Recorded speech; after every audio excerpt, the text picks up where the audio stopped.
ఒక కోరిక మనసులో ఎవరికీ చెప్పలేని గుండెల్లో దాచుకున్న ఒకే ఒక్క ప్రార్థన. ఆ కోరికను వినాయకుడి వాహనమైన మూషిక మహారాజు చెవిలో రహస్యంగా చెబితే అది నిజంగానే స్వామివారికి చేరుతుందా? ఈ గుడి ప్రాంగణంలోకి అడుగు పెట్టగానే నాకు కలిగిన ఆశ్చర్యం మాటల్లో చెప్పలేను. ఎటు చూసినా వేలాది కాదు లక్షలాది గంటలు, మరొక వైపు చూస్తే పీచు తీయని కొబ్బరికాయలు కొండలా పడి ఉన్నాయి. అసలు మూషిక స్వామి చేతిలో కూడా కొబ్బరికాయ ఉంది.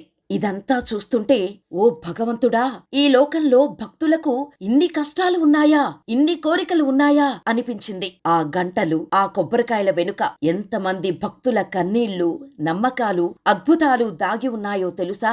మహారాష్ట్రలోని నాసిక్లో ఉన్న నవస్య గణపతి ఆలయ అద్భుత చరిత్ర, నేరుగా నేను పొందిన దివ్యానుభూతిని ఈరోజు మీ అందరితో పంచుకోబోతున్నాను.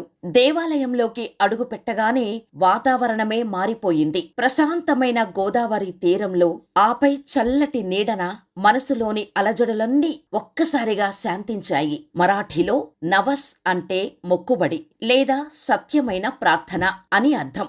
భక్తులు మనస్ఫూర్తిగా ఏది మొక్కుకున్నా ఆ మొక్కులను ఆలస్యం చెయ్యకుండా తీర్చే దయామయుడు ఈ నవస్య గణపతి. కాబట్టి ఈ స్వామిని నవస్య గణపతి అని పిలుస్తారు. ఈ ఆలయంలో అతిపెద్ద విశేషం స్వామివారికి ఎదురుగా ఉన్న పెద్ద మూషిక విగ్రహం. చిత్రమేమిటంటే ఆ మూషిక స్వామి చేతిలో ఒక కొబ్బరికాయ ఉంటుంది. భక్తులు పీచు తీయని కొబ్బరికాయను స్వామివారికి సమర్పించి మూషిక స్వామి చెవిని కుడి చేతితో మూసి తమ కష్టాలను రహస్యంగా చెబుతారు. మీరు గుడిలో చూస్తే పీచు తీయని కొబ్బరికాయలు పెద్ద కొండలా కనిపిస్తాయి. భక్తులు తమ అహంకారాన్ని, బాధలను స్వామివారి పాదాల వద్ద కొబ్బరికాయ రూపంలో వదిలేస్తారనడానికి ఈ కొండయే నిదర్శనం. ఇక కోరిక నెరవేరిన తర్వాత భక్తులు మళ్లీ వచ్చి స్వామివారికి కృతజ్ఞతగా ఇక్కడ ఇత్తడి గంటను కడతారు. ఒక్కో గంట వెనుక ఒక్కో అద్భుతం ఉంది.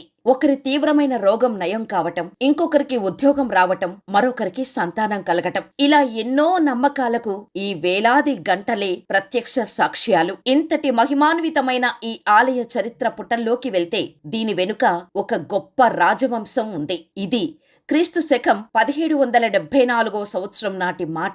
మహారాష్ట్రను పేష్వాలు పరిపాలిస్తున్న కాలం. పేష్వా సవాయ్ మాధవరావు దర్బారులో శ్రీ రామ్జీ మహారాజ్ గాంధేకర్ అనే అధికారి ఉండేవారు. ఆయన అత్యంత భక్తి శ్రద్ధలతో గోదావరి నది ఒడ్డున ఆనందవల్లి అనే ప్రశాంతమైన గ్రామంలో ఈ వినాయకుడి విగ్రహాన్ని ప్రతిష్ఠించారు. ఆ రోజుల్లో పేష్వారాజులు, సైనికులు యుద్ధాలకు వెళ్లే ముందు ఈ నవస్య గణపతిని దర్శించుకొని శ్రీఫలం సమర్పించి మొక్కులు తీర్చుకునేవారు. యుద్ధాల్లో విజయాలు సిద్ధించటంతో ఈ ఆలయ మహిమ నలుమూలలా పాకింది. ఈ గుడి చరిత్ర, ఈ కొబ్బరికాయలు, ఈ గంటల మహిమ చూశాక నా మనసులో ఒకటే అనిపించింది: ఈ సమాచారం ప్రతి ఒక్కరికి చేర్చాల్సిందే అని. జీవితంలో కష్టాల్లో ఉన్నవారు, తీవ్రమైన మానసిక ఆవేదన అనుభవిస్తున్నవారు, ఎన్నో ఏళ్లుగా నెరవేరని కోరికలతో బాధపడుతున్నవారు ఎవరూ నిరాశపడకూడదు. జీవితంలో ఒక్కసారైనా ఈ నాసిక్ నవస్య గణపతిని దర్శించుకోండి. ఆ మూషిక స్వామి చెవిలో మీ కష్టాన్ని చెప్పుకోండి. ఆ విఘ్ననాథుడు మీ విఘ్నాలన్నిటినీ తొలగిస్తాడు. ఈ ఆలయాన్ని దర్శించుకోవటం నేను చేసుకున్న పూర్వజన్మ సుకృతం.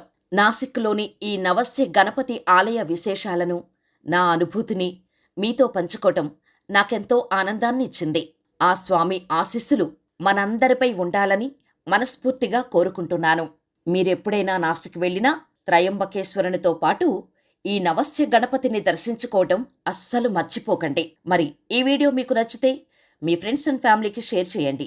కష్టాల్లో ఉన్నవారికి ఈ సమాచారం ఒక ఆశను నింపుతుంది.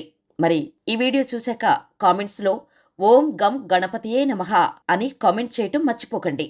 మరిన్ని దివ్యక్షేత్రాల సమాచారం కోసం మన ఛానల్ని సబ్స్క్రైబ్ చేసుకోండి. ధన్యవాదాలు.